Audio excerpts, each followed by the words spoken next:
ईद का चांद नजर आते ही फन की दुनिया के सितारे भी खुशी से झूम उठे हैं। फिल्म स्टार गुलाम मोहिउद्दीन, अदाकारा सादिया इमाम, साउद, हनीफ राजा, सबत किलानी, अयाज खान और गुलकार अरशद महमूद ने कौम को ईद की दिली मुबारकबाद पेश की है। फनकारों का कहना था कि अल्लाह पाक इस मुबारक मौके पर मुल्क पर खुशियों की बरसात फरमाए।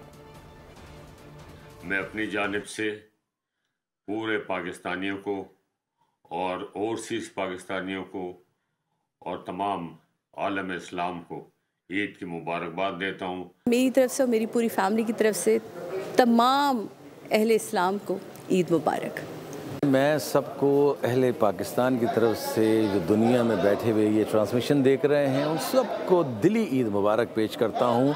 अस्सलाम वालेकुम एवरीवन, मैं हूँ सरवत गिरानी और मेरी तरफ से बोल चैनल देखने वालों के तमाम व्यूअर्स को ईद मुबारक। आप सबको बोल टीवी की जानिब से बहुत बहुत ईद मुबारक। मेरी जानिब से और बोल टीवी की जानिब से दुनिया में जहाँ जहाँ मुसलमान बसते हैं उन सबको दिल की गहराइयों से ईद उल फित्र मुबारक हो।